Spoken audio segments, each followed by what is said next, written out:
Carson City? I hear and see none. Is there anyone present in Las Vegas that would like to perform?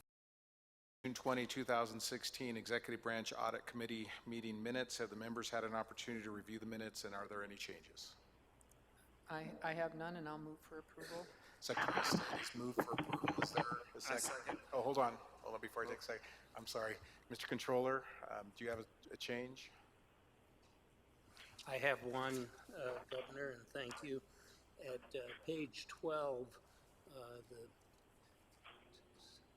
ninth paragraph down says Controller Connect said they reviewed, etc. And the second line, to make that clear, it's a bit of a run-on sentence. So let's put a period after building and capitalize if. Thank you, Mr. Controller. Any other changes? Ms. Cross. On page 4, the third paragraph from the bottom, in the second to the last line, just seems to be repeated. The statement, controller staff must review spreadsheets to verify that everything is accurate. They have all the information they need. All the numbers are in the right fields, and they are in the right field. That seems redundant. I think it was meant to say, and all the numbers are in the right fields, period.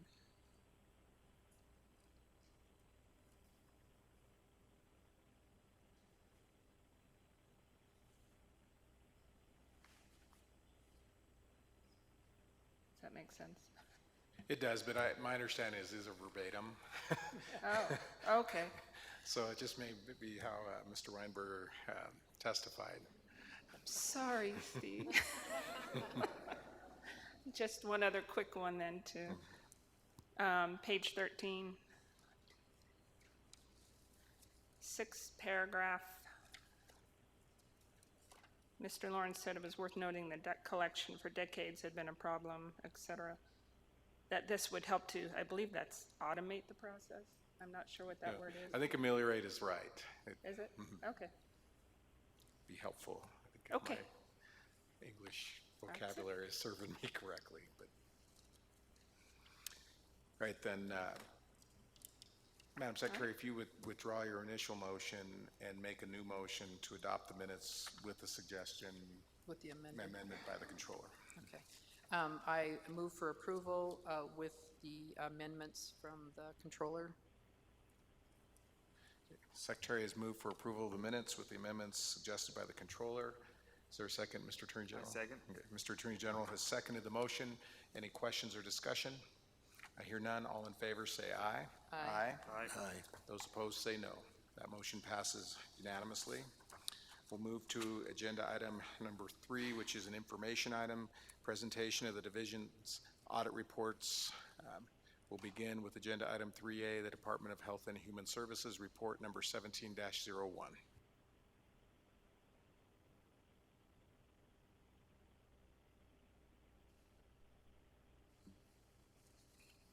Governor, members of the committee, for the record, Warren Lohman. Representing the Division of Child and Family Services are Administrator Kelly Woodridge and Deputy Administrator for Child Mental Health Services, Ryan Gustafson.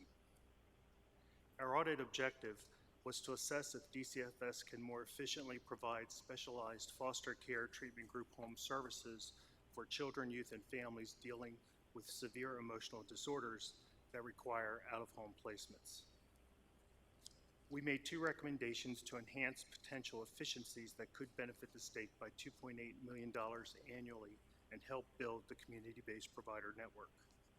Overall, DCFS is providing specialized foster care treatment group home services as efficiently as we were able to determine under current conditions. These conditions include the ability to bill Medicaid and Title 20 federal Social Security funding for services provided in DCFS's 3 state facilities. Overall, DCFS is able to bill for 53% of services statewide. The degree and time to which current conditions continue will affect how DCFS is best positioned to provide treatment group home services in the future. Our first recommendation is to transition state-provided specialized foster care treatment group home services to community-based providers when cost-effective.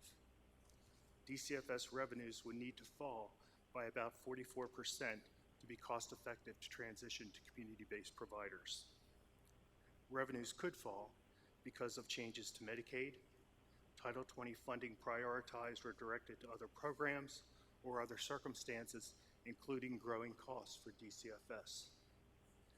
DCFS faces potential cost increases of over $1.1 million in Northern Nevada because the family staffing model used at the Family Learning Home may not be sustainable.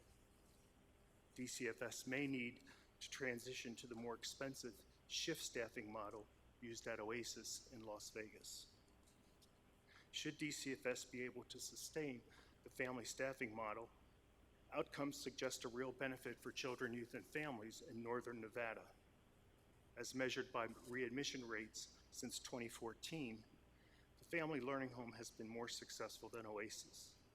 Although environmental and other factors likely contribute to the disparity, a significant concern remains if future outcomes in the North would begin to more closely resemble those in the South as a result of a changed staffing model. DCFS has the opportunity to leverage its ongoing system of care grant to help build the community-based provider network to reduce the existing wait list of over 50 children and youth. Children, youth, and families may wait from 3 to 6 weeks for a placement. Reducing the wait for services is likely to minimize behaviors related to emotional disturbances in other settings, including physical violence and trauma, causing undue stress on children, youth, families, and communities. Expanding the network of community-based providers should help reduce the wait list for the hardest to serve children and youth who often have no place left to go and fall to the safety net provided by DCFS. As always, the extent and pace of transitioning should mitigate risk to assure continuity and quality of care. Some children and youth who are in the custody of the state or county and are placed in DCFS's treatment group homes benefit from the intensive wraparound services provided by the state. Our second recommendation is meant to help build the community-based provider network throughout the state by stratifying licenses for providers.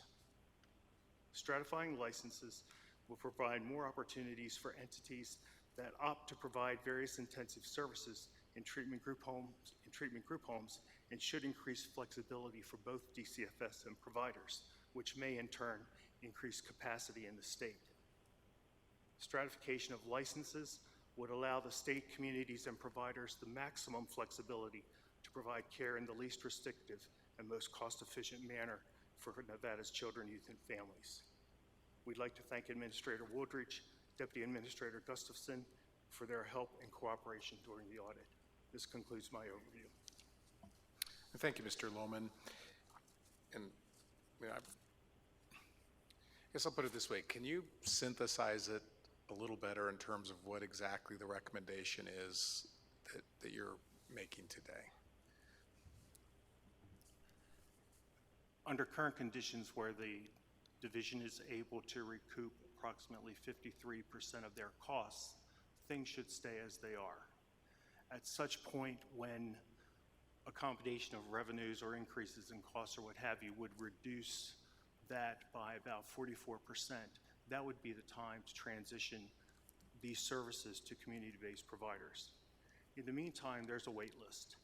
And to take care of that wait list, they need to develop community-based providers now in the hope of moving 50 or so children into services as quickly as possible. And how, if that shift occurred, how would the community-based providers be paid? I'll defer to the agency on that specific question. Ms. Woolridge? Foster care providers are paid using Title IV-E funding for room and board rate, and then in the 2015 legislative session, we were approved for a higher rate for that, and then they also do bill Medicaid for what we call psychosocial rehabilitation services. So, as I said, I'm trying to understand exactly what the recommendation is, and you get in a bit in the weeds in terms of what the reimbursement would. So would that be shifting general fund money to, if we went to community providers, to Medicaid? Is that what part of the recommendation is? You know, probably not general fund money as much because we're funded mostly through our billables to Medicaid and then Title 20. And then there's some children's mental health block grant money. So I don't think it would be general fund money as much as shifting it, the services the state provides to the community. And what would be your proposal or your idea in terms of getting more community-based providers licensed to be able to provide this service? So we work diligently to try to recruit foster homes and recruit and retain foster homes throughout the state. And part of raising the rate in the 215 session was helpful. The other thing that we've done is we have brought in an evidence-based program model to foster care providers that has assisted them in learning better ways to deal with the intense behaviors that they can see sometimes from kids that need specialized foster care. And we just are constantly trying to recruit and retain. The other thing that we're looking at is when he talked about stratifying the licenses, we have specialized foster care, and then we've started with what we call advanced foster care. And that's homes that have fewer children in them, but also get a little bit higher rate and have the evidence-based model as well. Okay, and then my final question, and we'll go to the controller. If it's all federal money, and I guess perhaps you can respond as well, Mr. Lohman, because again, I'm not being critical, I'm trying to understand is how does the state save money then? Do you have an answer to that? I'm sorry. Well, again, we were looking at based on the cost that we're spending for using federal dollars, using the grants, et cetera, as a way to make those dollars go farther. And the way to do that is to try to reduce costs. And we looked at other states and what they were paying. And as long as the state is providing the service and recouping 53% of their costs from these other federal sources, at this point, that's probably the most efficient way to do it. It's if the federal money starts to be moved around, if we lose Medicaid in any way, that sort of thing, is when the division will need to address what's a better way to deliver the service, either with the state or with a private provider. And I apologize, Mr. Controller, I thought of one more question, and perhaps Ms. Woolridge would be the one to answer this. Is obviously I'm always interested in efficiencies, but we talked about those service models, and I don't want to compromise the service to the client in the name of efficiency. So I don't know if you have any comment on that.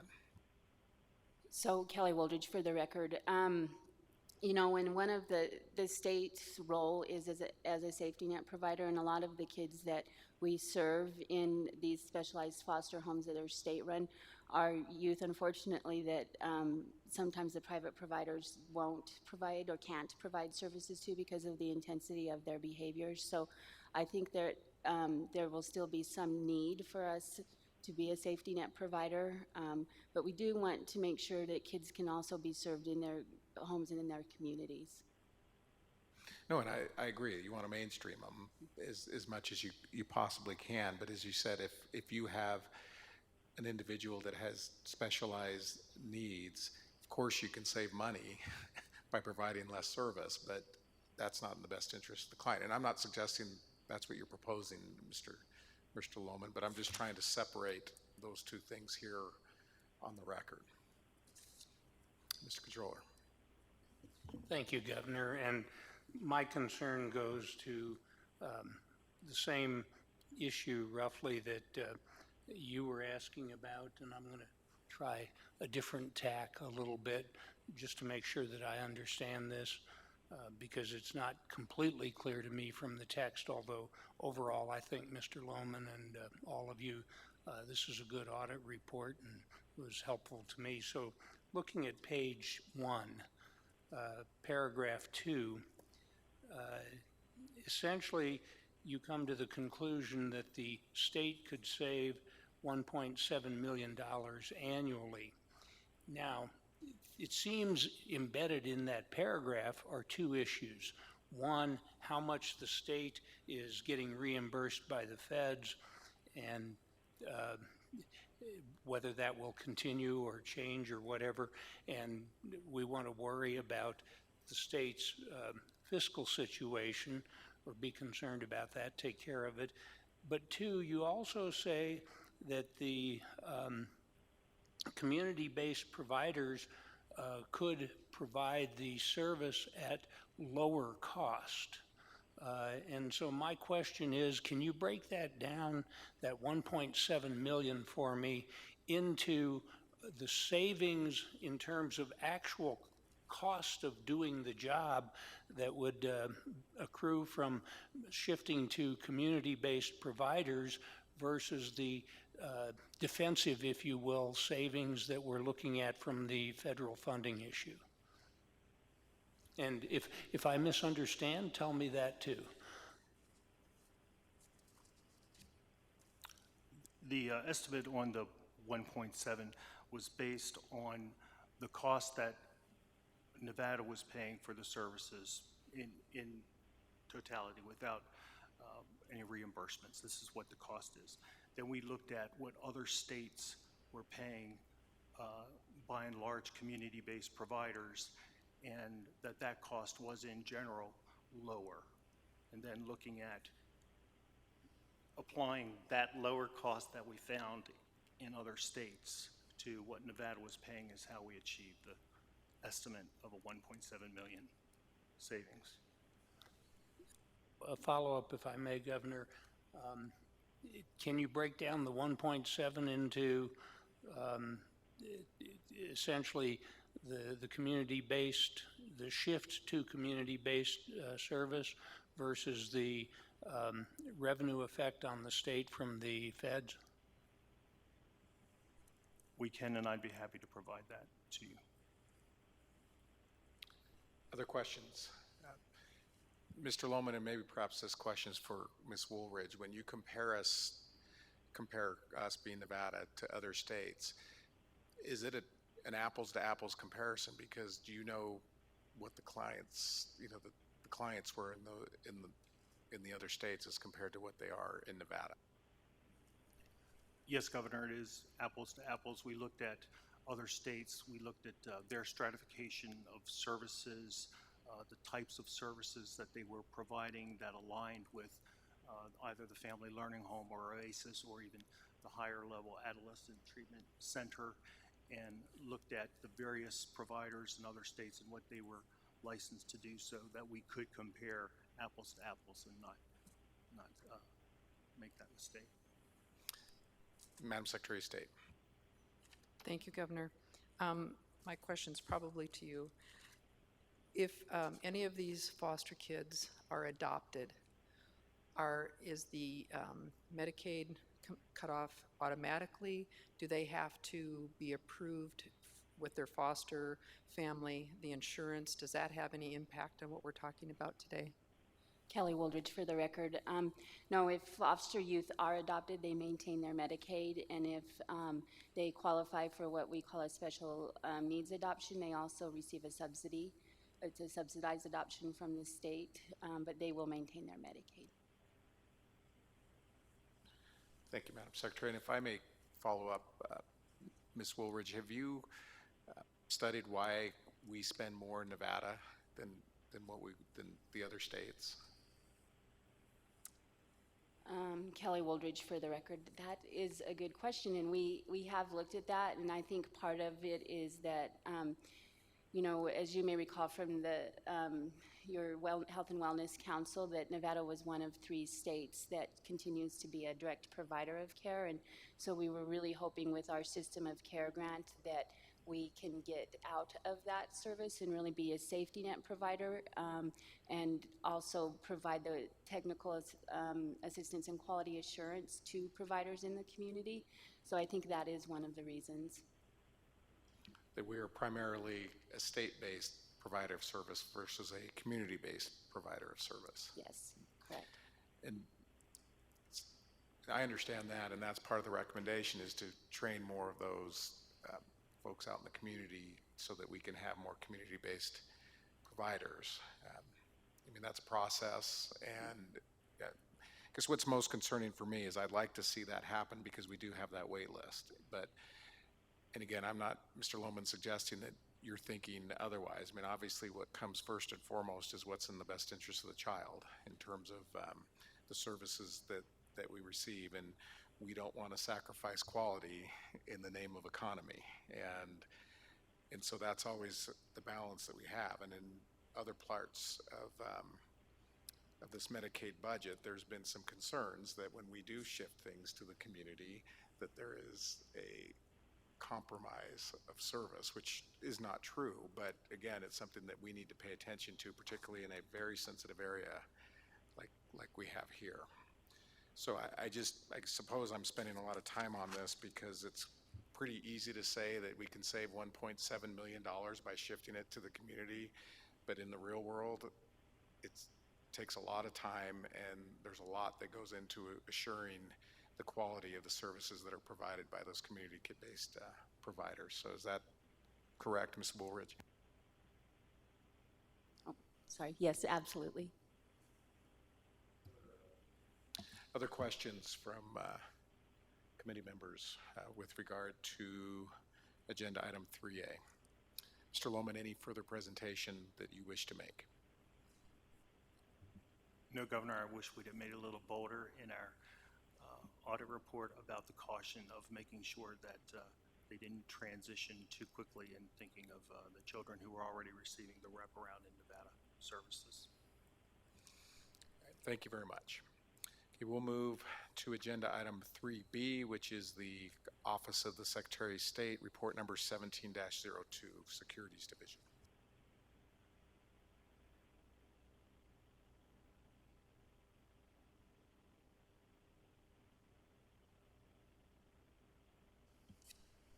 Governor, members of the committee, for the record, Warren Lohman. Representing the Office of the Secretary of State is Chief Deputy Secretary of State Scott Anderson, Deputy Secretary of State for Operations Caden Matievich, and in Las Vegas, Diana Foley, the Administrator of the Securities Division. At the request of the Secretary of State, we reviewed the Office's Securities Division budget, process, and investigations. We offered recommendations to improve the effectiveness of the division's operations and enhance accountability and responsiveness to the public. We recommend the division modify funding statutes for enforcement operations in two ways. First, modify statute to designate a portion of registration fees to fund enforcement operations to provide a more effective way to budget costs. And second, modify statute to exclude penalties and fines from funding enforcement operations to ensure greater transparency and eliminate a potential conflict of interest because the administrator has final determinations for fines and penalties and also responsibility for funding enforcement costs from those fines and penalties. We also recommend the division improve documentation and monitoring of enforcement cases to ensure reporting is complete and cases are processed in a timely manner. We appreciate the Office of the Secretary of State's assistance throughout the audit and thank the Securities Division for their time and consideration. This concludes my overview of the audit. Thank you. Madam Secretary, I suppose I'd let you lead off.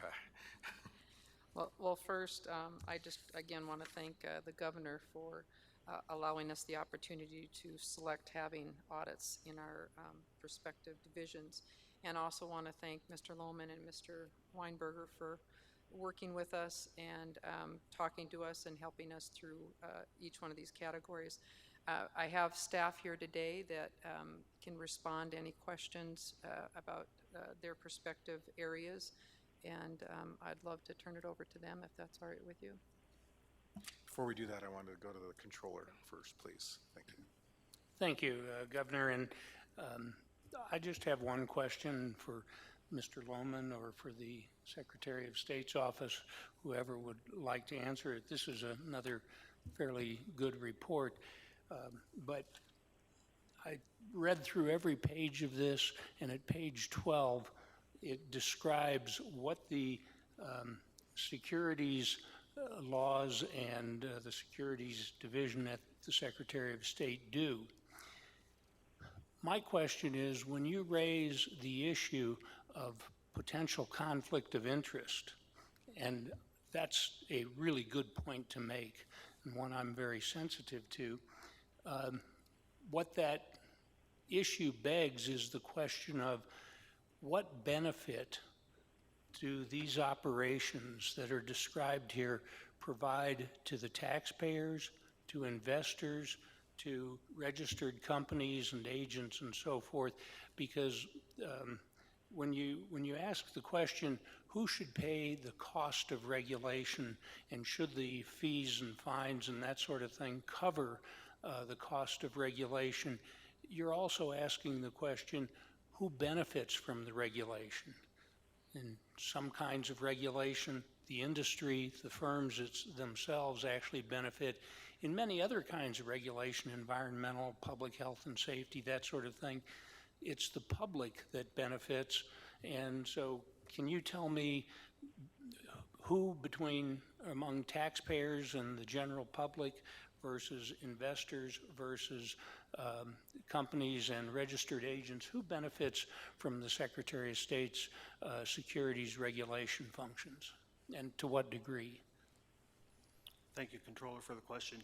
I think the Secretary can probably answer that better, but what I will add is that in lieu of our specific recommendations, the Secretary has moved forward with another funding mechanism that achieves the same intent. Might Governor ask Diana Foley, she's For the record, thank you for that question. The licensing and registration of all securities offerings, which license the investment advisors and the broker-dealers. And so through that process, I think investors benefit from our overview and protection to ensure that unfit individuals aren't in the business. From the compliance section, which brings in a large majority of the fines, there are some fines and penalties that are brought in through the criminal side of our investigations. I think largely the investors do benefit from that, but we also have a portion of that benefits both the broker-dealer and the investment advisor, because as we inspect those firms and regulate those firms, we do, in some circumstances, provide them with deficiency letters that help them understand some of the rules and regulations that apply. Thank you, Governor. That's helpful, and it does seem to me that it supports the issue that the auditors raised about potential conflict of interest, because a lot of this benefit accrues to the investors and somewhat to the tax-paying public. I would like you to put on the record one more thing, just for the benefit of a complete record and to help everybody's understanding.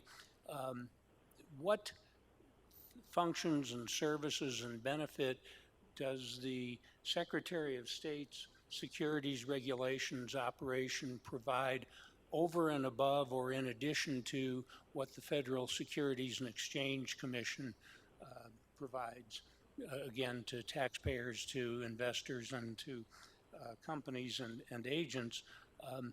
Why do we need these functions to be done by the state if they're also, in some measure, also performed by the SEC?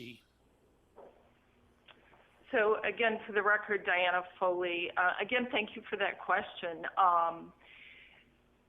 At the federal level, the oversight of investment advisors is split between the states and the federal government, and accordingly the SEC. Those investment advisors, which have $100 million of assets under management or less, are the responsibility in a general sense of the state for licensing, registration, and inspection. Those investment advisors that manage over $100 million of assets under management are largely the responsibility of the SEC for licensing and oversight. We do obtain some general fund fees for notice filings that federal investment advisors have to provide. As far as broker-dealers, we generally coexist with the federal government. And as you may know, there is a self-regulatory organization called FINRA that also has some responsibilities and oversight over broker-dealers and their reps. What we do, what I can assure you, is that we work very hard on the broker-dealer side to hold quarterly calls with FINRA to ensure that we aren't inspecting branch offices of broker-dealers that are located in our state that have been recently inspected by FINRA. There's a lot of firms in a general sense and a lot of activity, and so I think that the federal and state systems complement each other in some of these areas. Thank you very much, and thank you, Governor. It's been 23 years since securities regulation in law school, and I needed to be refreshed on the state and federal split there. Thank you, Mr. Controller. Mr. Anderson, Ms. Matievich, do you have any comments that you'd like to make with regard to the audit? Thank you, Governor. Scott Anderson, for the record, Chief Deputy Secretary of State. I just want to thank the executive audit staff. They were wonderful to work with in this instance, and were highly receptive to our comments and met with us frequently in regards to any concerns we had, and it was a very good working relationship. So thank you. Any other questions or comments? Ms. Cross. I just have a question for you, Mr. Lohman. As far as other divisions in the state that have enforcement capabilities, how does it usually work when you have fines and fees? Are they usually put into a separate account? For instance, the Gaming Control Board? I mean, there's all kinds of fines from that. Is the standard to put it in a separate account and then fully fund the enforcement action? Because I don't think this is the only division that would have this issue. Thank you for the question. Of the audits that I've done where we have enforcement elements like that, in general, they are in a separate account and generally go into the general fund. Where that's a little different, we recently did an audit of the Taxi Cab Authority, and their fines and penalties are part of what funds their operations, although a small piece of it. They're funded far more by trip fees and that sort of thing. So with that, I think Mr. Weinberger has some comments about the others.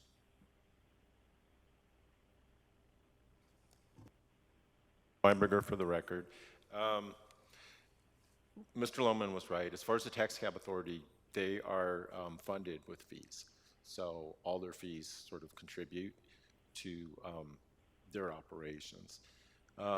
And as far as the Gaming Control Board, where I know you and I both worked, all their operations are funded from a different set of funds. I think it's general fund for those guys, if I remember. But you know, they have fees for their investigations and their licensing, all that. None of that is used towards operations, as far as I know. No, and if I may, Mr. Weinberger's correct, and there's that fine line of creating that perverse incentive, particularly with regard to penalties, that you don't want to open up an argument that a respective state agency is seeking to increase its fine load to make their budget. But so, as I said, I think it's always delicate. Obviously, we're talking about registration fees versus penalties here. Any other questions or comments? Governor, Ms. if I may. Matievich? Yes, please. Thank you. For the record, Cadence Matievich, Deputy Secretary for Operations. To follow up, Mr. Lohman had indicated that our office also recognized the issue of the potential conflict of interest at the direction of the secretaries, we've been looking at our office's operations.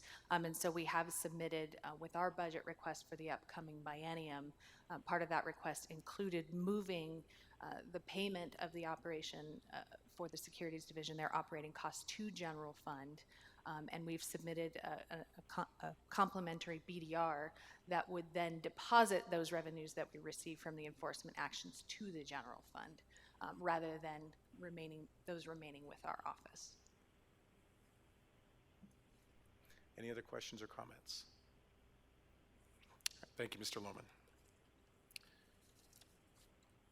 We'll move to agenda item 3C, Office of the State Controller, report number 17-03, Vendor Management Services.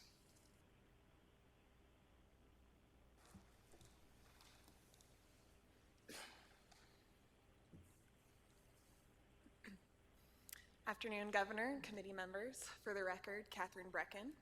Representing the Office of the State Controller is Chief Deputy Controller James Smack and Assistant Controller Jeffrey Lawrence. At the request of the Controller, we conducted an audit of the Office of the State Controller. Our audit focused on the office's vendor desk processes. We made 2 recommendations to improve the efficiency and effectiveness of the vendor desk processes. First, we recommend the office reduce the number of DocuSign envelopes purchased until usage data shows a need for more. In fiscal year 2017, the office purchased 5,000 envelopes at a cost of $15,000. Based on usage data, the office will use less than 60% of the envelopes purchased. Reducing the number of envelopes purchased will help save the state approximately $6,000 annually. Second, we recommend all vendor desk employees receive DocuSign training, as only 1 employee received training at the inception of the program. This will help improve customer service when assisting entities with troubleshooting or correcting DocuSign errors. We'd like to thank the office and their employees for their time and input in this process. We'll now take any questions. Thank you, Ms. Brecken. Well done. Mr. Controller, I'll let you lead on this one, please. I'll try to be brief, Governor. Just a few points. First of all, thank you, Mr. Weinberger and the office, for reaching out to us, and Governor, for you recommending that, and to the Office of the Executive Audit for the good job you did. Anent the first recommendation, I believe we had begun to recognize the problem with excess envelopes in August of 2015. Your audit and recommendations helped focus us a little better so that we can realize $6,000 a year in savings there versus the legacy that we inherited, and we're happy to do that. We've got a good record of reducing costs versus what we were appropriated.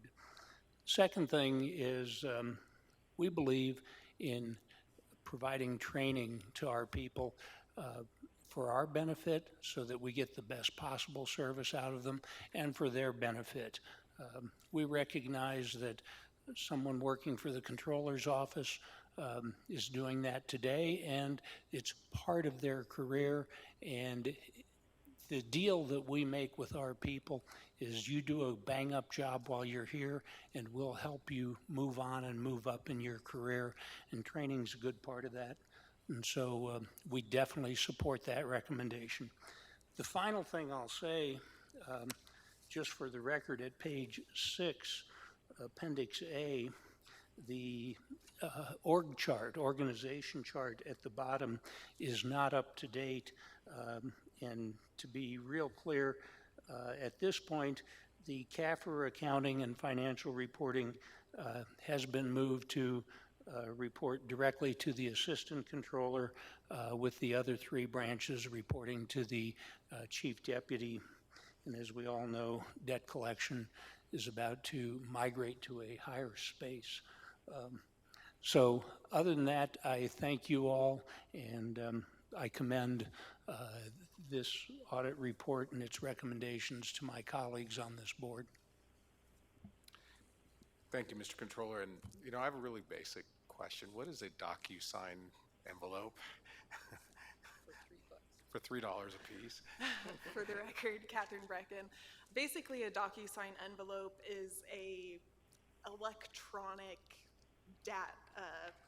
collection of data that needs to have action taken on. So in this case, an envelope contains either the vendor registration or a purchase order that needs to get signed and sent through or approved through the process.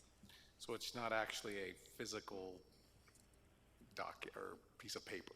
Correct. All right. Went through this whole audit and I wasn't really sure what, I saw that we were saving money and, I actually compliments to the controller's office when the worst thing is that we just need to buy less envelopes. I mean, that's a pretty good audit. So anyway, gentlemen, Mr. Lawrence, I don't know if you guys, you all have any questions or comments with regard to Mr. Schmack. Thank you, Governor. My only comment, James Smack, Chief Deputy Controller for the record, and with me is Assistant Controller Jeff Lawrence. My only comment is that I want to thank Mr. Weinberger and Ms. Brecken and Mr. Ozode for all their help with this audit. They were a pleasure to work with, and I think this is going to be very helpful for our Vendor Services Division, and we're looking forward to saving the state a little bit of money. Every cent counts. Other questions or comments? All right. Thank you, Ms. Brecken. All right, that completes agenda item number 3. We'll move to agenda item number 4, which is also an information item. Presentation of the division's contract audit report, state procurement process, report number C17-01.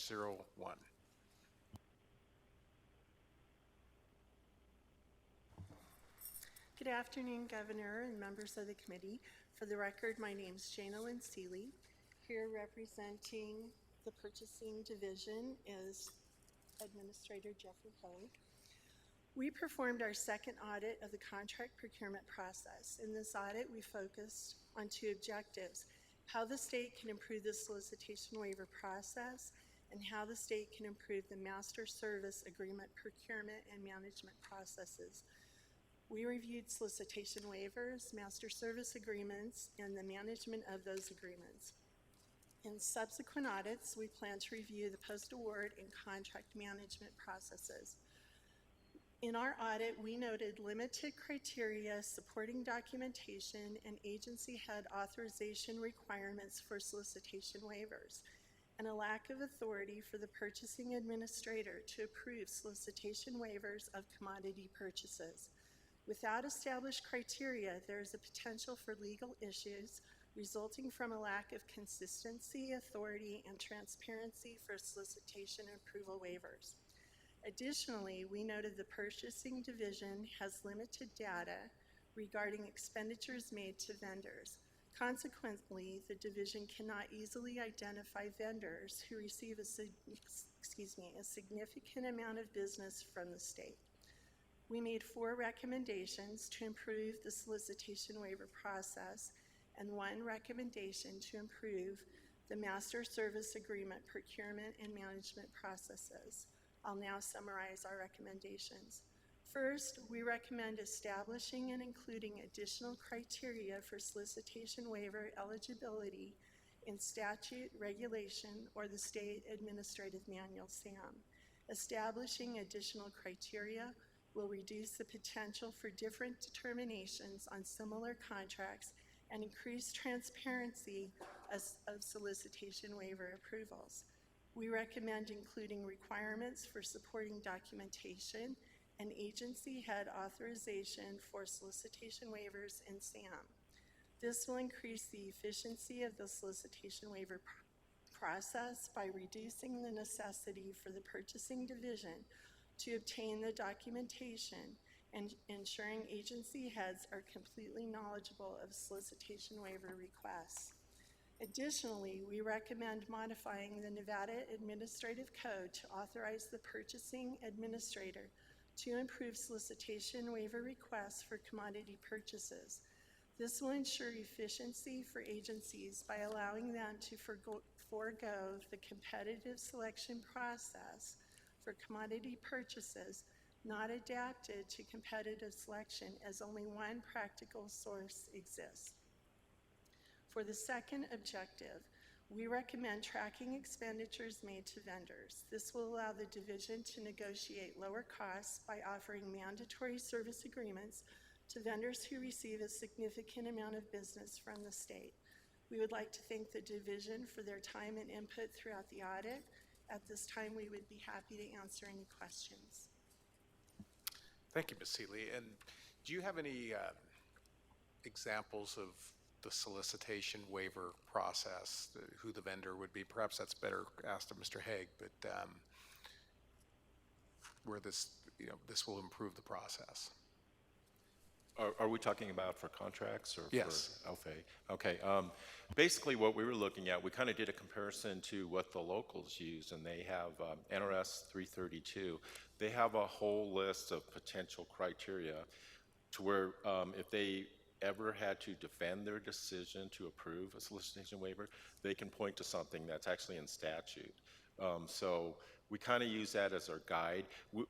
We didn't find any solicitation waiver approvals that we questioned. That may have looked funny for some reason. But like I said, we looked at the process, and we noted that really the only criteria that exists is in NAC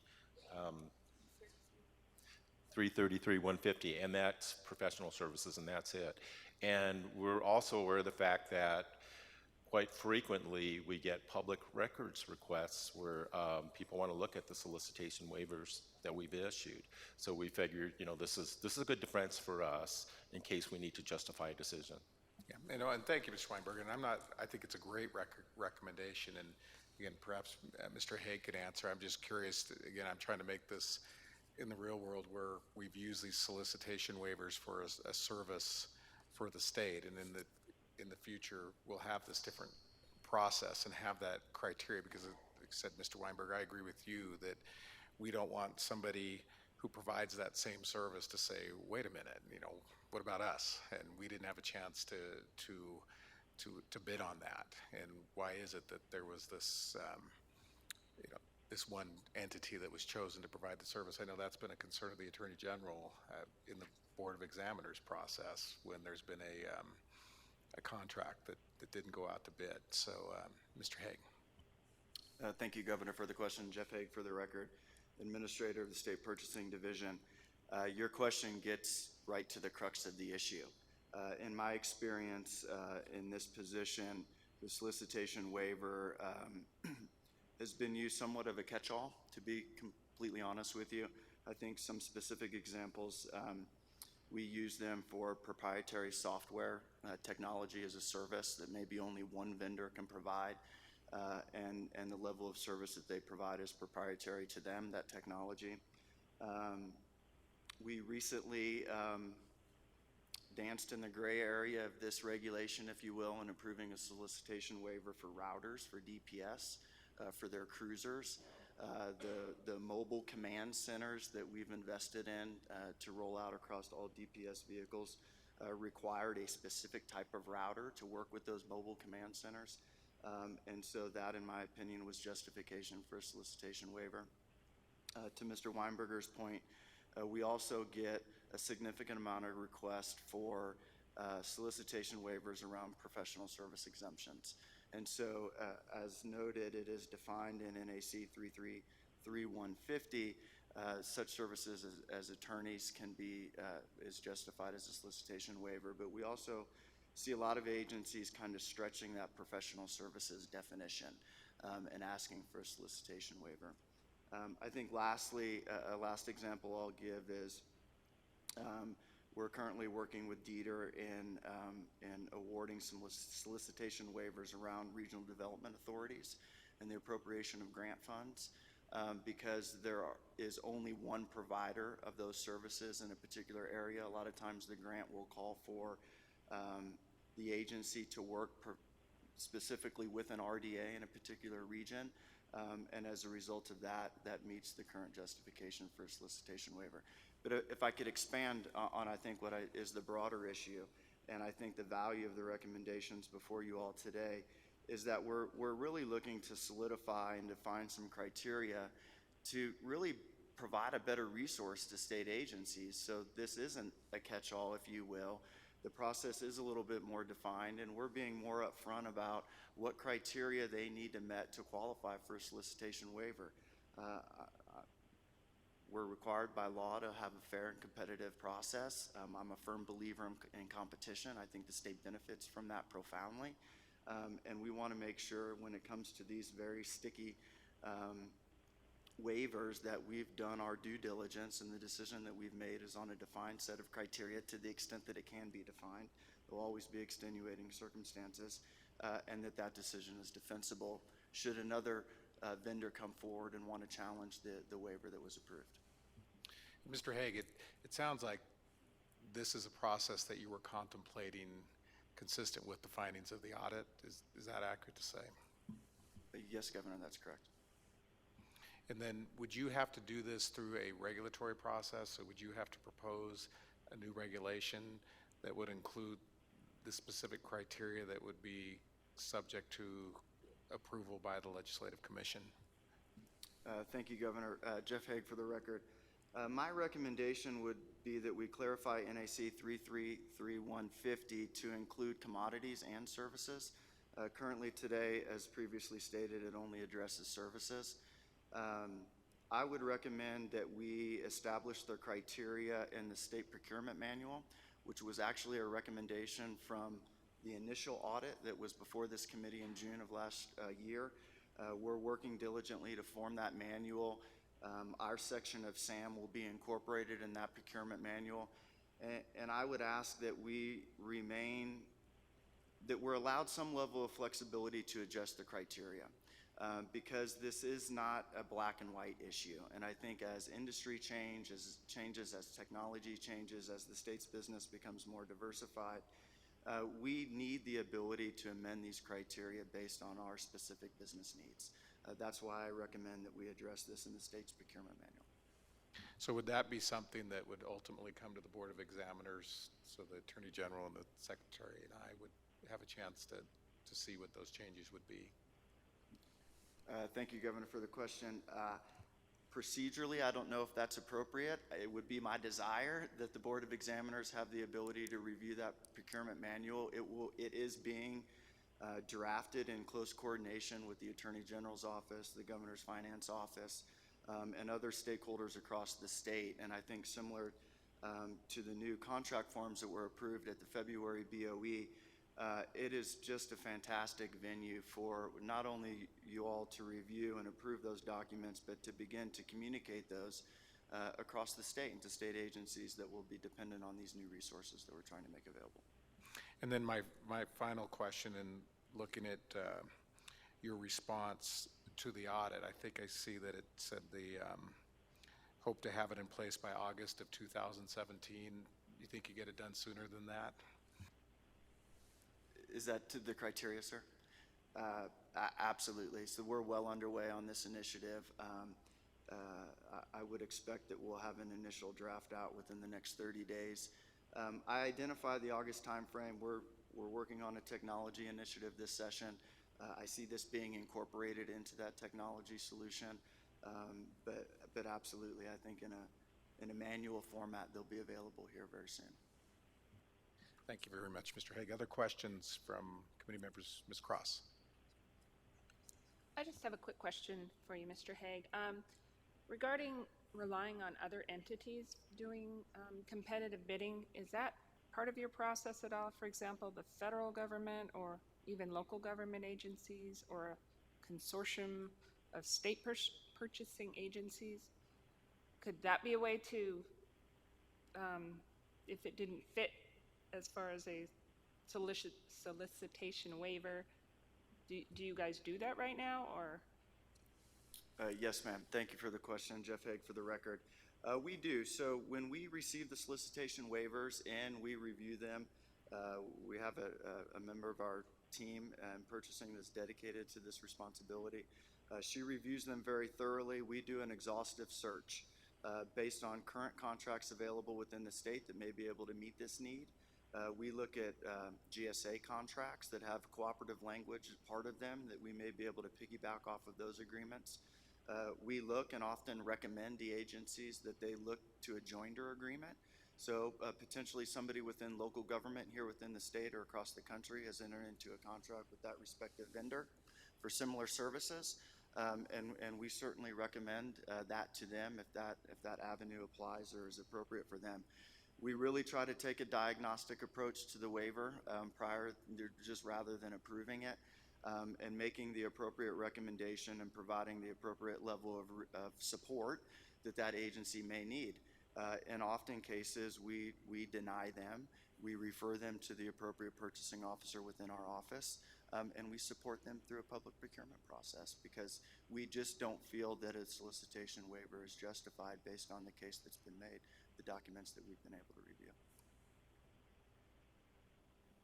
Any other questions or comments? Mr. Weinberger, did you have something you wanted to add? Thank you, Governor. For the record, Steve Weinberger. As far as your point about BOE approval, I think what our plan was to have a reference in SAM that refers to the manual, and any changes to the manual, I guess we'd have to think about that. Would that require BOE approval and all the vetting that goes along with that? And it sounds like Administrator Haig was kind of open to, I think you want BOE to be familiar with these and possibly approve them. Thank you, Mr. Weinberger. Jeff Haig for the record. My desire would be that we view the state's procurement manual as we do SAM today. I think the recommendation in the initial audit was that the procurement manual would replace our section of SAM.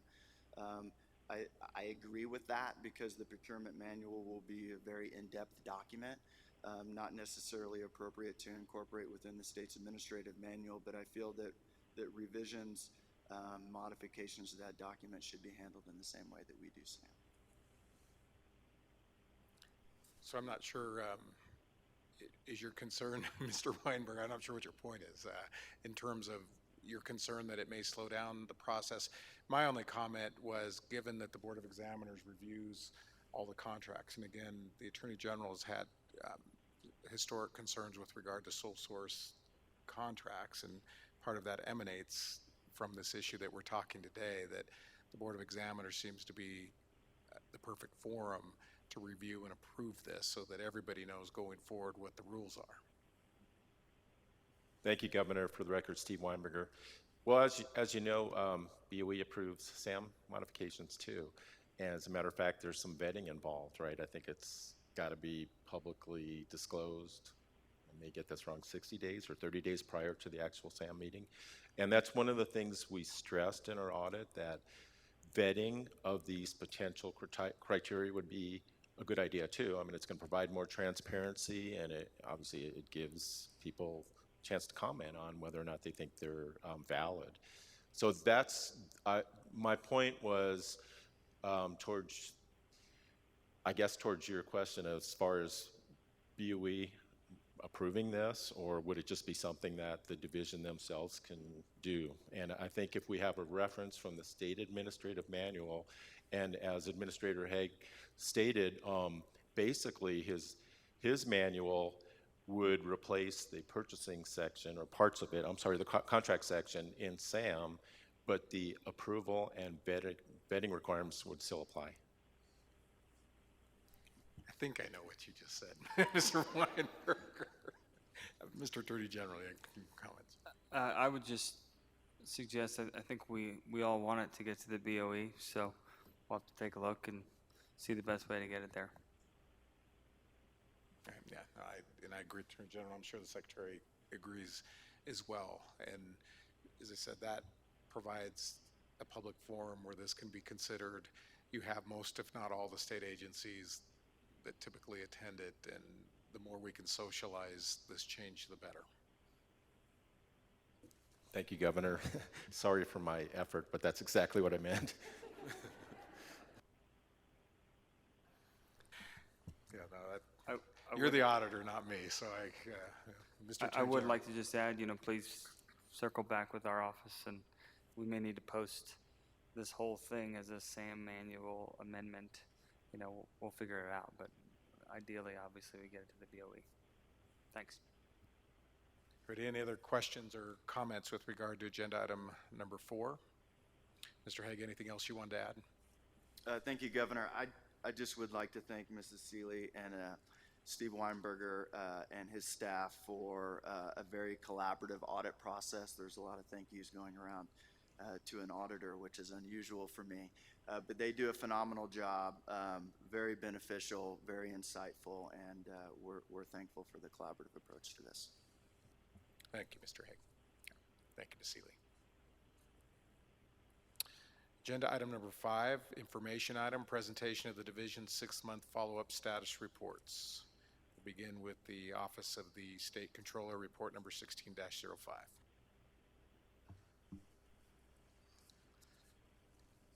Governor, members of the committee, for the record, Vito Zude, I'm presenting our follow-up of the Office of the State Controller, Office, State Debt Collection.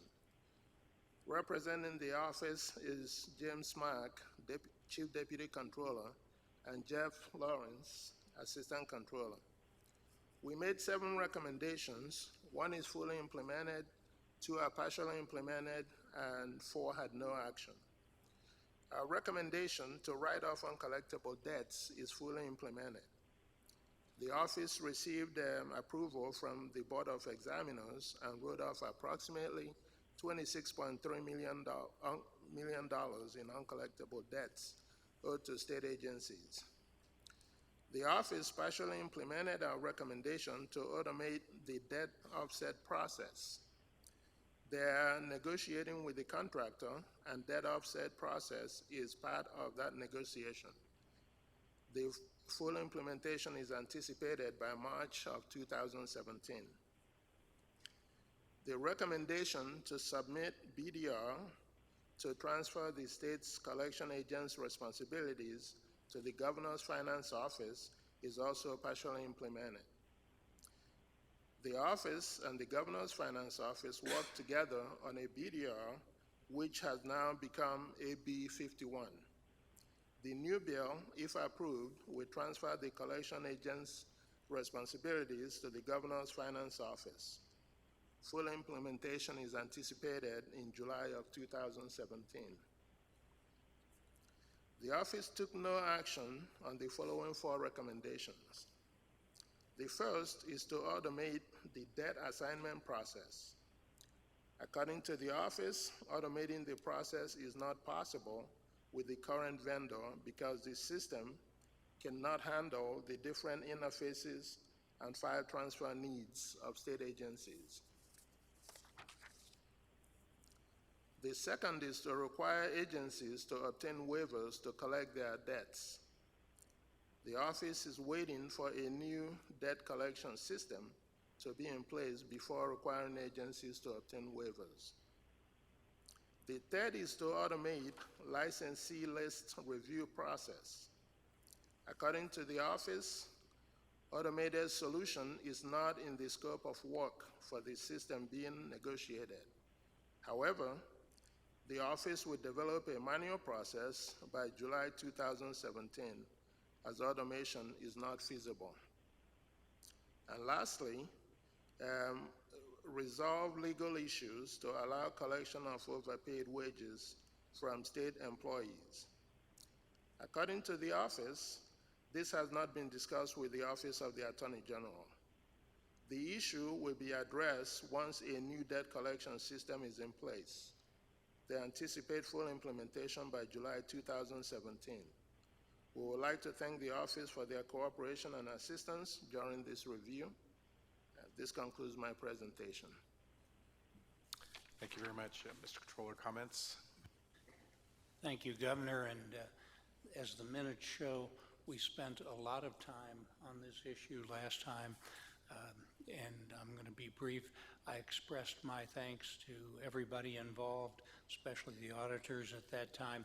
And that's not a new thing for me because I spent 8 years on an audit committee, 2 years as chairman, so I'm used to thanking auditors.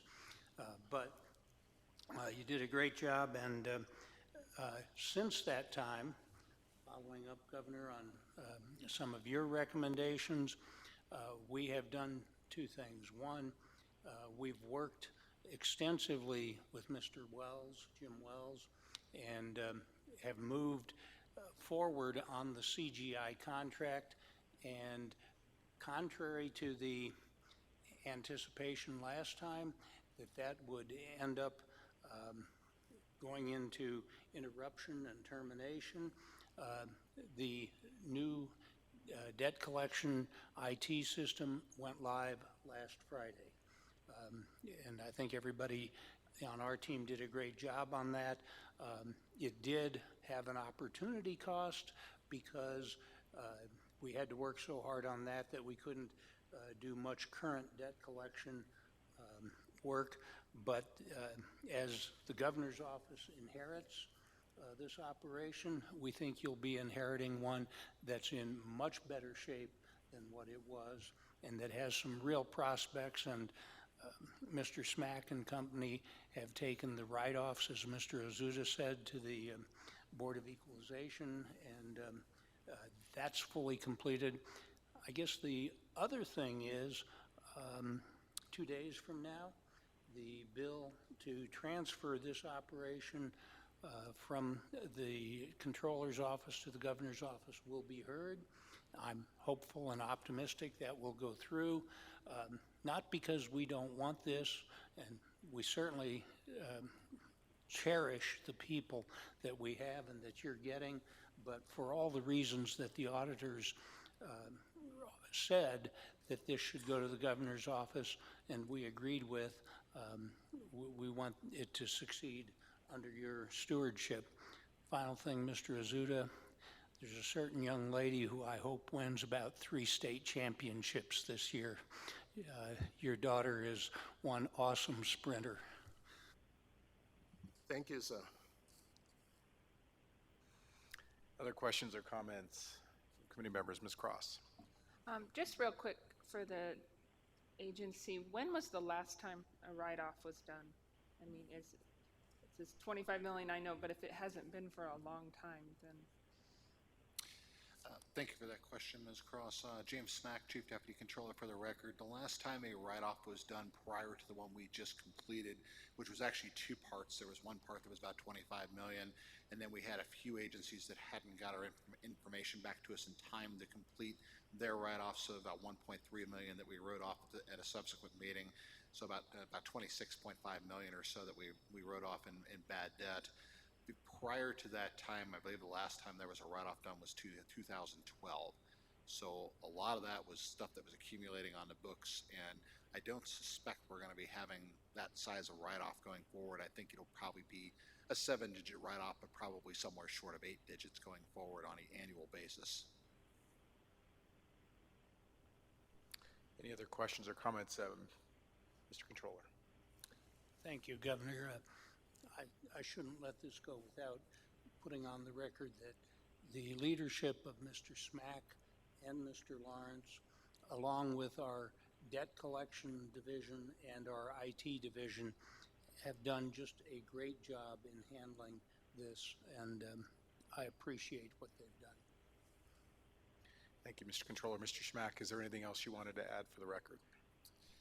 Thank you, Governor. James Smack again for the record. Mr. Azuda, Mr. Weinberger, thank you very much for your support in this matter and for all of your help and assistance. It does give us a really good guideline going forward, and what we're looking to do is basically these ones that we haven't taken action on. One of them was contingent specifically on the debt collection system being up and running, the debt offset process, so that was part of that contract. So that should be, at this point in time, considered to be fully implemented. As far as the rest, waiting on legislative approval for Assembly Bill 51, good Lord willing, and the creek don't rise, we'll get that one, and that will be taken care of as well. And then the other couple of recommendations that have had no action on it were all contingent on the completion of putting in a debt collection system, so now we can actually start looking at implementing those solutions and actually perhaps have those solutions implemented prior to July and prior to the potential turnover of the office to the Office of the Governor.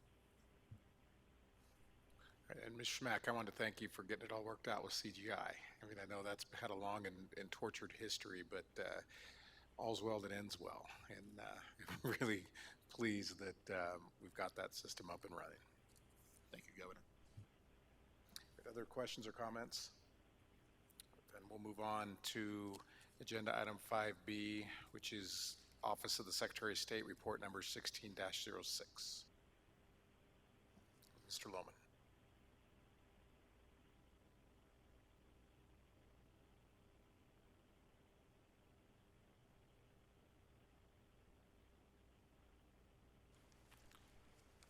Governor, members of the committee, for the record, Warren Lohman.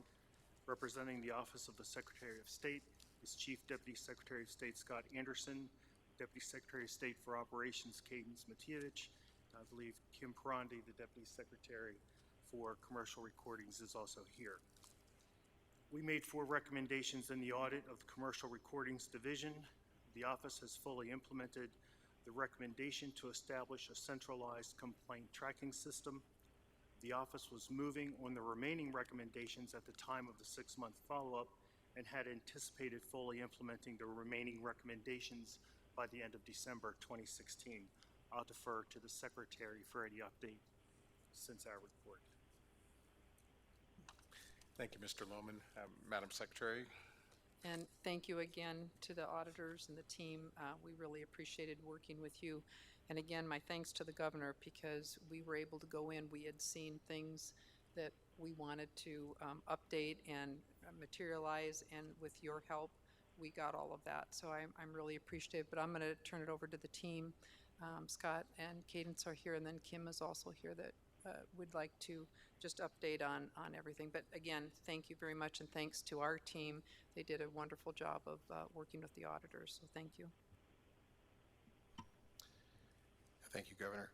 For the record, Scott Anderson, Chief Deputy Secretary of State.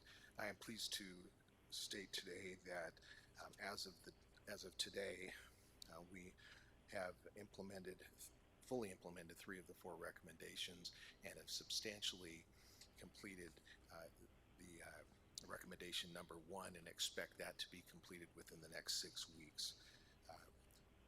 When we went into this audit, we went in looking for some areas that we may improve in our office, and this indeed brought to light a few areas that we could improve and to focus on going forward. So we really do truly appreciate that, and it allowed us to get caught up in a number of areas excuse me, where we had fallen behind. And so we do appreciate the recommendations of the auditors and the work of Ms. Parandi and her staff in getting all of these caught up. We do appreciate that. Any other questions or comments? Just compliments to the Secretary of State's office for almost, I guess you're 98% there, but no, and some of these take time, but really appreciate how you've responded to this. Thank you, Governor. Thank you, Mr. Lohman. All right, we'll move to the agenda item 5C, which is Department of Administration, report number 16-07.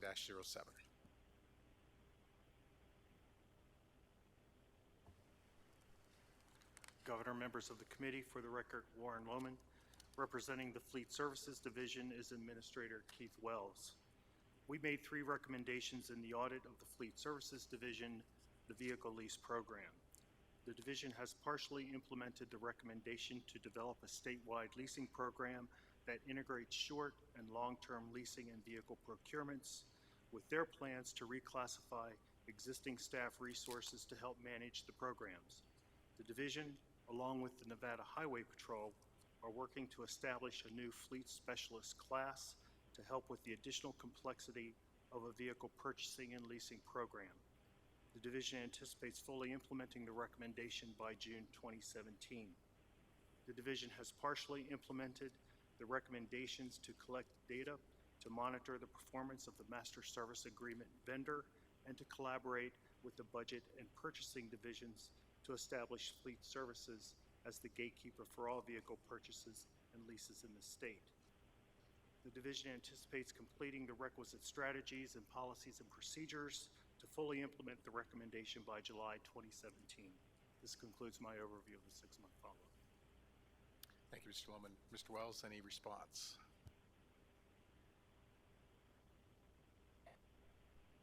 I'd just like to thank, for the record, Keith Wells, Administrator, Fleet Services Division.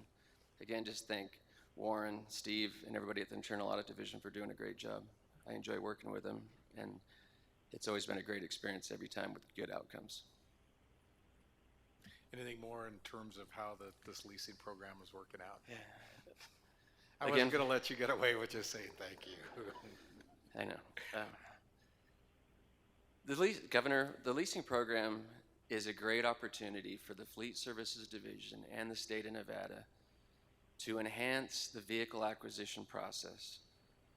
Vehicles are an expensive asset, and it's a required asset to conduct state business. So having, a really best practices approach to how we acquire assets, I'm excited about working on that. And leasing, we've never really looked into leasing as thorough as we have now. So having a toolbox where we can lease vehicles and purchase vehicles and having a vetting process and seeing which one fits each individual process will ensure that this state is using every best practice approach we can in having an efficient fleet and ensuring that we safeguard our fiscal responsibilities, our assets, and just being proactive. You crushed it. Great job. All right, any other questions or comments? Mr. Wells, thank you. Mr. Lohman, thank you very much. All right, we'll move to the next item on the agenda, which is 5D, Department of Health and Human Services Report number 16-08.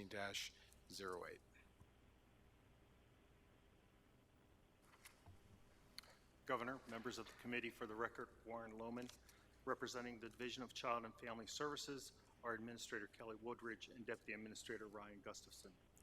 We made 2 recommendations in the audit. The division has partially implemented our recommendation to transition from residential treatment center placements to home and community-based services strategies. DCFS is in the 2nd year of the 4-year System of Care grant and is working with several nonprofit and for-profit providers to build sustainable community-based services. DCFS has also partially implemented our recommendation to modify the Medicaid state plan to develop new benefits and redesign existing benefits for children and youth with serious emotional disorders. DCFS reports working with the Division of Healthcare Financing and Policy to form a work group beginning in January 2017 to look at implementing a waiver for youth with severe emotional disorders. DCFS anticipates fully implementing the recommendations by September 2019. This concludes my overview. Thank you, Mr. Lohman. Ms. Woolridge, any comments?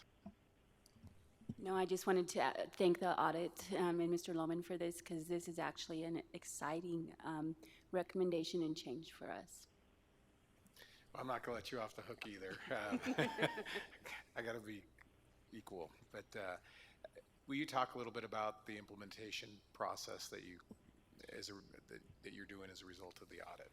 Sure. So with our, as he mentioned, with our Kelly Woldridge for the record, by the way, as he mentioned, with our System of Care grant, the main goal of the grant is to increase access for kids in their homes, home communities. And so we have identified, right now we have 12 sub-grantees that are providing community-based mental health services to children under the grant. And then the other piece of it is that we're working with a national expert, because Nevada was, and I can't remember off the top of my head, and I don't want to get this wrong, I want to say the 38th state to get a System of Care implementation grant. So there's other states that have done this successfully, so we're working with actually someone from New Jersey to help us with putting together I think we've decided to go with a waiver, probably the 1959 I waiver, but not for sure. So they're working with us to put that Medicaid waiver together, so youth will actually have increased services. There was a joint memo between SAMHSA and CMS in 2013 that identified what community-based services youth on Medicaid should have, and some of those services are not in our Medicaid state plan, and so we will increase the amount of services that kids are able to get through Medicaid with this. And like Mr. Wells, great response, and I think it just makes it a little more concrete for everybody in terms of what the benefits of this audit is or are. And Mr. Lohman, thank you. I think it's great work, because what's music to my ears is the fact that more kids are going to get more services as a direct result of this audit. So it really is making a big difference. Any other questions or comments from committee members? All right, thank you very much. Okay, final item under agenda item number 5 is the state procurement process 1, report number C16-01.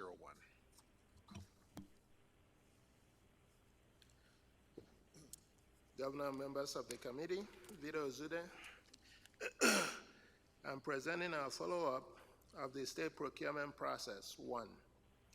Representing the Department of Administration is Patrick Kitts, Director, and Jeff Haig, Administrator, Purchasing Division. We made 1 recommendation to the Office of the Attorney General and 8 recommendations to the Department of Administration. The Office of the Attorney General fully implemented our recommendation to develop guidelines for Attorney General's review. The Office developed guidelines for contract review by Deputy Attorney Generals. All Deputy Attorney Generals that review contracts have mandatory CLE classes on state contracting. In addition, these Deputy Attorney Generals were directed to complete the Certified Contract Managers class. The department fully implemented our recommendation to update Risk Management's Insurance Manual. The manual was updated in June 2016. The department took no action on our recommendation to approve insurance coverages in RFPs and contracts. The department represents it lacks the resources to implement this recommendation, but will revisit this issue in fiscal year 2020-2021 budget development process. The following 6 recommendations were partially implemented. The first is to develop a multi-step award process. The department provided training for Purchasing Division employees and is working with the Office of the Attorney General to determine how best to implement the recommendation. It anticipates full implementation by April of 2017. The second is to develop a checklist to reconcile contract summary forms to contracts. The department pulled together all the available checklists and is reviewing and comparing these checklists to others used by other procurement offices. If purchase of an e-procurement system is approved, the reconciliation will be automated. Full implementation is anticipated by April 2017. The third recommendation is to require approval of RFPs. The department represented they requested a 1% administrative levy on the FY 18-19 budget on all master service agreements to be used to purchase e-procurement system, which will allow automated approvals from all required agencies. Full implementation is dependent on the approval of the levy. The fourth is to develop guidelines for Enterprise Information Technology Services, EATS, review and tire requirements. The department represented EATS and Purchasing Division developed draft guidelines for tires on technology purchases. Full implementation was anticipated by December 2016. Subsequent to this report follow-up, the department submitted Technology Investment Request Tire Instruction Guide to our office. The fifth is to replace SAM with Comprehensive Contract Procurement Manual. The Purchasing Division is reviewing current manuals and training materials. In addition, they are contacting other states and consulting firms in order to help develop a best-in-class procurement contracting manual. They are also awaiting our audit recommendations on State Procurement Process 2, which will be incorporated into the manual. Full implementation is anticipated by July 2017. Our last recommendation was to create a central contract unit. The department represents creating such a unit requires reclassifying and filling existing vacancies with individuals with appropriate skill sets. However, legal support for this unit has yet to be determined. The Office of the Attorney General and Purchasing Division support the creation of a contracting counsel position to ensure all contracts are in the best interest of the state. The department anticipates full implementation by July 2018. We would like to thank the department and office for their cooperation and assistance during this review. This concludes my presentation. Thank you very much. Questions or comments from committee members? Mr. Controller. Thank you, Governor. And as the minutes show, in our last meeting, I put upon the record fairly extensively my concerns about procurement and my recommendations. I think we're going in the right direction here. With this follow-up report, I would only hope to see things go faster and sooner to completion going forward. Thank you. Thank you, Mr. Controller. Mr. Hager, Mr. Cates, any comments? Thank you, Governor. For the record, Patrick Cates, Director of Administration. I just want to say this is a really good audit for us, and I really thank the Division of Internal Audits. They made some solid recommendations, and we have either fully implemented or well on our way to implementing all the recommendations. We do have a couple of budget items and a BDR related to an in-house counsel and related to e-procurement that will require approval by the legislature before we can complete all the recommendations. Thank you. Mr. Haig, does that cover it for you as well? Yeah. Thank you, Governor. Yes, Director Cates stated it well. All right. Anything else from committee members? Mr. Weinberger, you look like you want to say something. No? All right. All right, then. That completes this agenda item number 5. We'll move on to agenda item number 6, which is an information item and a presentation of the division's ongoing follow-ups requested by the committee. First is 6A, the Department of Health and Human Services report number 10-06.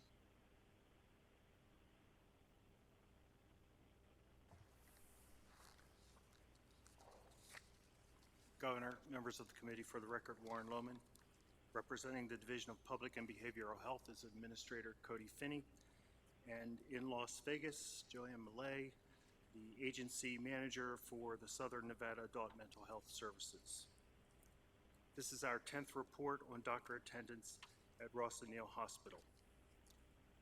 Our review shows the division can account for doctor work hours, although a large number of hours for some doctors are performed off-site away from the hospital. To account for meetings, trainings, and other events, in August 2016, the division implemented an additional report which reconciles approved off-site hours with recorded electronic medical record entries. However, some off-site hours are approved based on professional discretion and cannot be reconciled. During the most recent review period of September through November 2016, 5 of 7 doctors were compensated for hours worked off-site. All were contract doctors. Select doctors were working from 20 to 59% of their compensated time off-site from the hospital. We found on average, hospital doctors are working 39% of their compensated hours away from the hospital. We found use of off-site hours by doctors approved for off-site work increased by over 18% during the 3-month review period. The result is the average number of hours doctors approved for off-site work are on-site for patient care in the hospital is 4 hours and 53 minutes during an 8-hour day. We also found in many weeks there were more hours accounted for on division reports than claimed on timesheets by contract doctors who worked off-site. Neither the affected doctors nor the division attempted to adjust compensation based on the variance between the reports and timesheets. Of note, 3 contract doctors were consistently compensated for 50 or more work hours in a week during the review period. These doctors also recorded the most approved off-site hours. The hospital cannot provide criteria or policies and procedures for how doctors are approved for off-site work or for what purposes. Consequently, we enhanced our recommendation to continue monitoring efforts with establishing written criteria for doctor off-site work hours. This concludes my overview of the Ross Neal Hospital Doctor Attendance Special Report.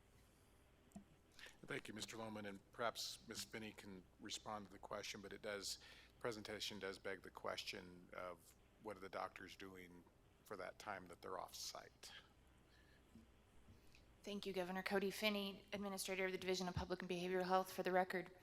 I appreciate the opportunity. Also want to express our gratitude to the Audit Division that's worked with us for a long period of time now to ensure that we're adequately monitoring doctor attendance. Ms. Jo Millay, who's in Las Vegas, can speak to evolve our place as a safety net provider. Some of the services that we're providing, for example, forensic inpatient service, are more intensely based on documentation. For example, those reports that go to the court, sorry, am I too close? Those reports that go to the court can be quite extensive and generally are frankly written outside the auspices of the hospital, where a person could get some peace and quiet and think through their reporting. Much documentation is done that way, including the documentation of residents' supervision. That's an extensively documented area, and while the actual observation of a resident's practice is often done in the hospital, the discussion of improving the resident's performance and the reports that are required to the graduate medical education provider are often done off-site. So there is a fair bit of the work that our physicians are doing that is reasonably done off-site. As we move forward and continue to evolve, I look forward to taking the next step of also documenting the criteria that are used to approve that, but also moving to monitor, use some of this resource to monitor some of the quality of care issues that, that might be more telling about how effective these services are beyond just how much time is spent in the building. So there's some real opportunity for us to move forward there as well. If you'd like more detail as to the 4 levels of off-site documentation, Ms. Millay is available to answer those questions. And there are a couple comments I guess I'll make. First, is my understanding that any off-site activities do require prior approval, correct? Yes, Governor, that is correct. And then, at least the notes in the report is that it also could include that an off-site psychiatrist is available by phone. And so it may be that they may not be on the premises, but they're available telephonically, which would mean they were on duty. Thank you, Governor Cody Finney, for the record. You make an excellent point. A great deal of medicine is practiced in that manner by physicians being contacted by phone, by the nursing staff and other staff that implement their directions. And then finally, and again, it says it in the report, but I want to make sure that it's on the record because there was a question before with regard to this issue, is that patient quality of care is not compromised as a result of psychiatrists working off-site. Thank you, Governor Cody Finney, for the record. The evidence we have suggests that patient care is not compromised. We've been able to maintain our accreditation over the last several years. We've had successful surveys at both facilities. We monitor closely the safety at both facilities, including incidents that occur, and do analysis on such incidents to address the root causes of those. And I've recently been told that some of the best service is staff or community members feel is provided at the state facility. So it appears that the evidence I have available to me leads me to believe, including what I've witnessed myself, that patient quality is not compromised at this point by this practice. Thank you, Ms. Finney. Madam Secretary. Thank you, Governor, and thank you, Ms. Finney. I appreciate that and appreciate the auditors on this. This is in my old Senate seat, so I know this arena really well. One of the things that was brought up at our last meeting, is there no doctor's lounge or office for the doctors to go in and have private time to do their dictation? I thought there was offices. Did we use that for something else now? Thank you, Secretary Cody Finney. For the record, the doctors do have offices. There is no specific lounge for doctors. There is a staff break room that would be shared by all of the staff. They can get off the unit, and they do have space where they can do some of their documentation. In my experience in working with physicians over the last several years, they do some of it there on grounds and some of it at other times, often perhaps to allow them to time shift like the rest of us do at times, or to allow them to spend more time with patients, which was also, I believe, addressed in the report, that it may be that they're spending a great deal of time on their work. Okay, and if I might just go into another little section that has always been a concern, is it's such a hard to fill position. Is it still as hard as it was? And we're talking about the last 20 years we've had a problem with finding psychologists, especially for the youth, but are we still having problems at Ross and Neal in finding quality? And then are any of the doctors called to the emergency rooms at the different hospitals at any time? Are they going to see any previous patients or collaborating on new patients? Thank you, Secretary Cody Finney. For the record, psychiatrists continue to be very hard to find, both in Nevada and across the nation. The cadre of physicians we have available to us now are very high quality physicians. We're very grateful to have them. For the most part, they work with us on contract. The question, are they called to the emergency room? I'm going to defer to Ms. Millay about the exact practice of what they might be providing other than on-site activities for state patients. Good afternoon. Hi, Jill Millay here for the record. And our psychiatrists do not go into the emergency rooms to see the clients. Okay, thank you for that response. I appreciate it. Thank you, Governor. Any other questions or comments with regard to this agenda item? Governor. Mr. Treasurer. Thank you, Governor. So it's your professional opinion, as I say with all due respect to the medical profession and to your hardworking audit, that in fact there really is no gold bricking here, that the physicians are doing what they're supposed to be doing and they are competently providing services that they've been contracted for. Again, your professional opinion. Ms. Finney and also the auditors here. Thank you, sir. Cody Finney, for the record. It's my professional opinion that these physicians are providing services to ensure that our state patients are safe and getting high-quality psychiatric care. For the record, Warren Lohman. We found no evidence that there was any gold bricking going on. We found evidence that the division can in fact account for hours. There are some off-site hours that are followed as well, but again,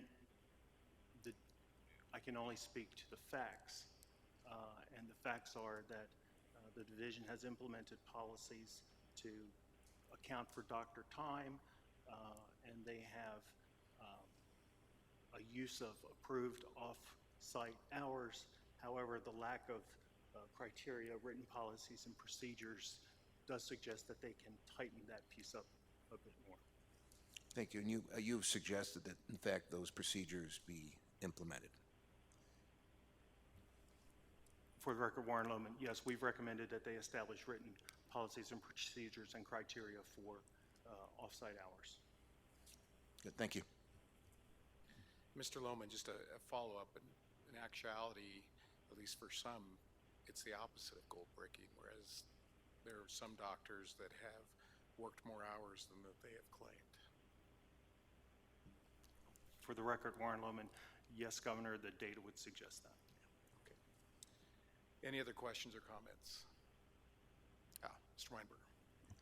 Thank you, Governor. For the record, Steve Weinberger. I just wanted to inquire with the committee as to our next follow-up. Would you like us to continue doing these annually or change the time period? Wait, it almost felt like you were doing it quarterly. I think annual is fair. This is a really sensitive area and one that I know Ms. Finney has had a lot of experience at. So I don't think it's problematic, at least I'll speak for myself, that we have at least annual follow-up with regard to this issue. So, yes, please. Yes, thank you. Okay, thank you. All right, that completes agenda item 6A. We'll move to 6B, Department of Corrections, report number 13-03.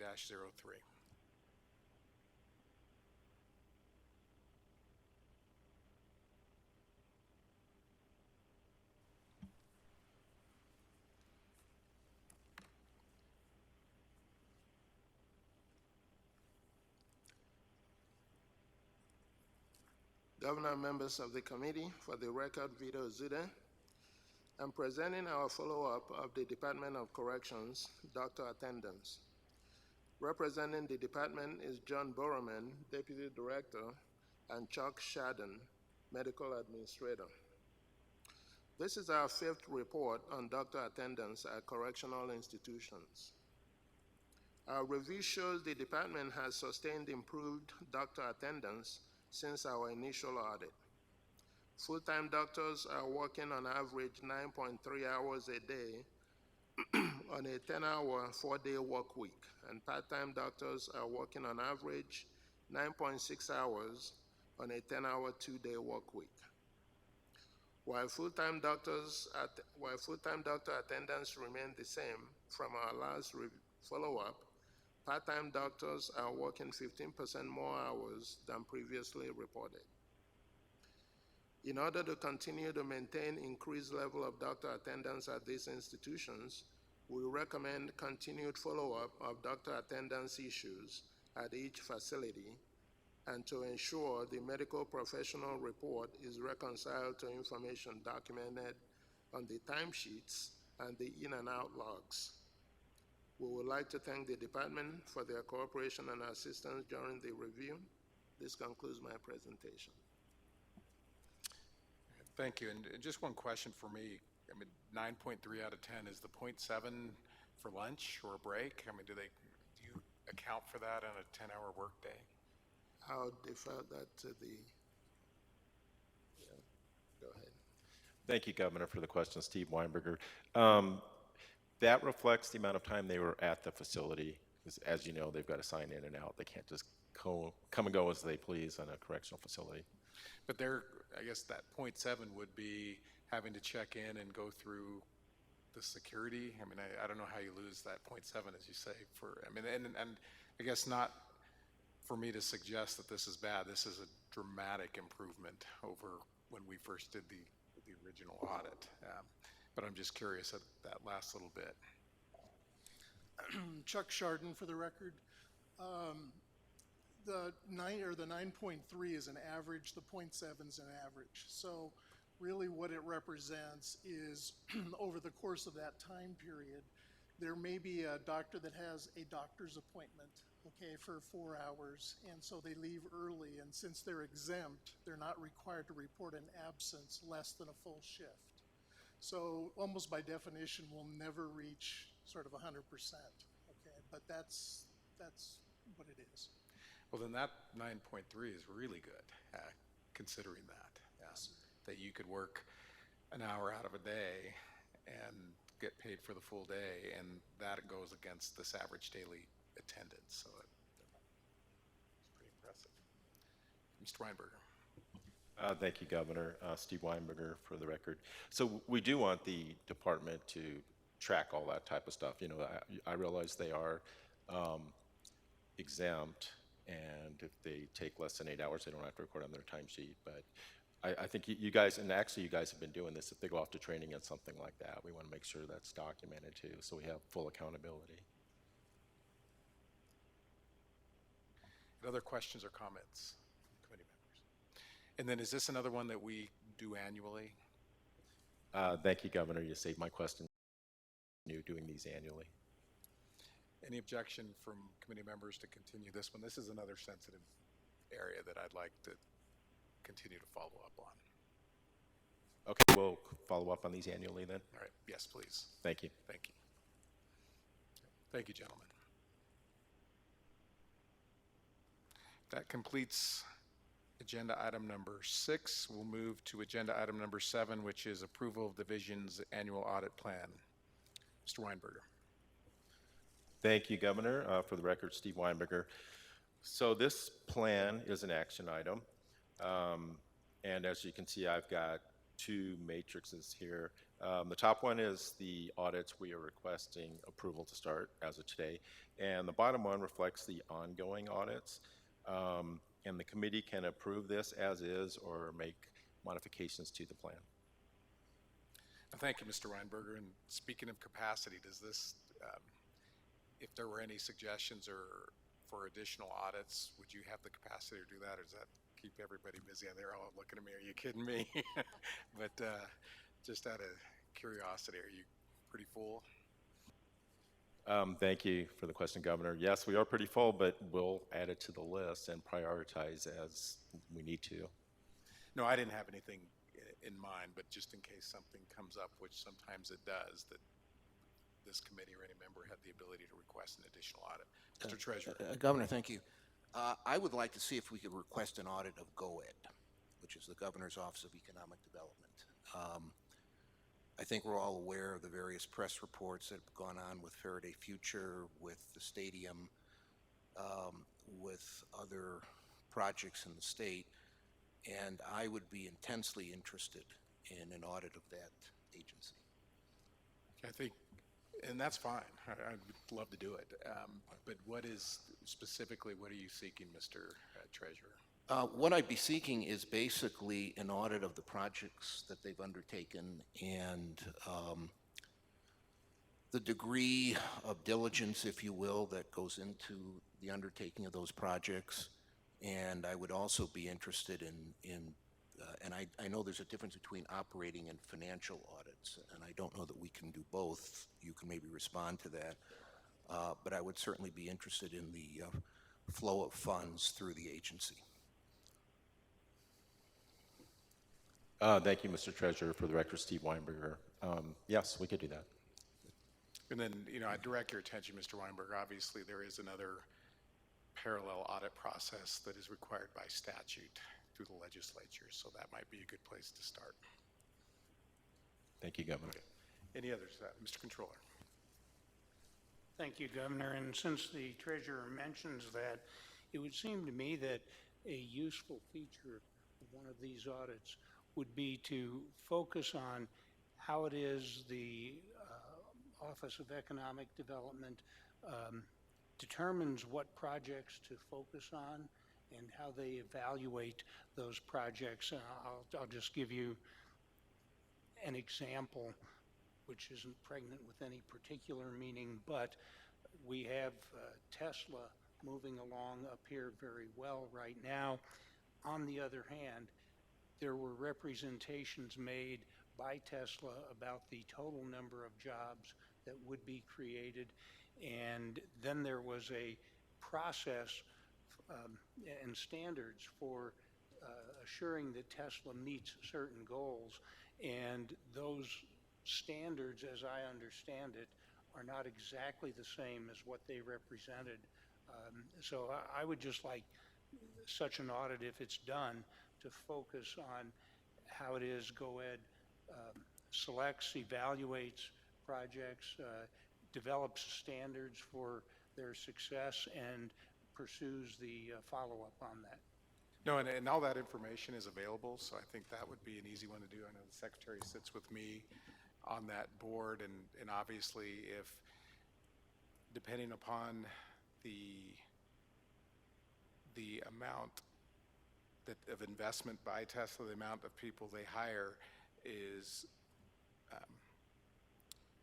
consistent with the amount of tax credits that they earn or any type of abatements they earn. So if, depending on what they do, I mean, I know as a matter of fact in this budget, there was a lot of money that came back to the budget because they didn't hit some of those,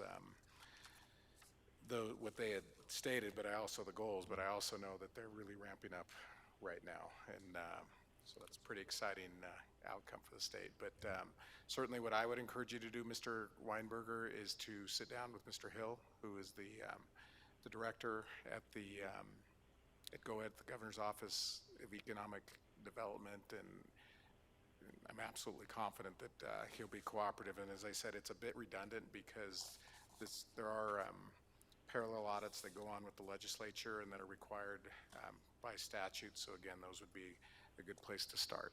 And perhaps for the treasurer's benefit and the controller's benefit, there's a report that just came out within the past few weeks that lays out the amount of the abatements and the jobs and all that information for every single project that's been approved since day one. Thank you, Governor. What I would like to ask is how the committee feels about prioritizing that, because that's one of the things the committee can do is revise my schedule, and you can kind of get an idea of which audit is going next based on our completion date. And we put it at the top. I mean, I'm fine with that. As I said, Mr. Hill has just recently presented to the legislature as part of his delivering the report on the Governor's Office of Economic Development. So all that information is as recent as it gets. So as I said, that'll be a good place to start. And if we want to put it on the top, we can do that. Governor? Thank you. I would second the governor's suggestions. If you could move it to the top. And there's some other facets of that maybe we can discuss offline, but it certainly, I think, would be crucial to see given all of the noise that's surrounding some of these projects. So, thank you. Well, there's no discussing things offline, Mr. Treasurer. Okay. For example, that's fine, Governor. I'm happy to. You know, and again, I'd like to you provide a little more specificity with the so-called noise. I mean, that. Well, for example, Governor, and I say this is one of the issues with Faraday Future are their financial statements, which they nominally provided to Mr. Hill.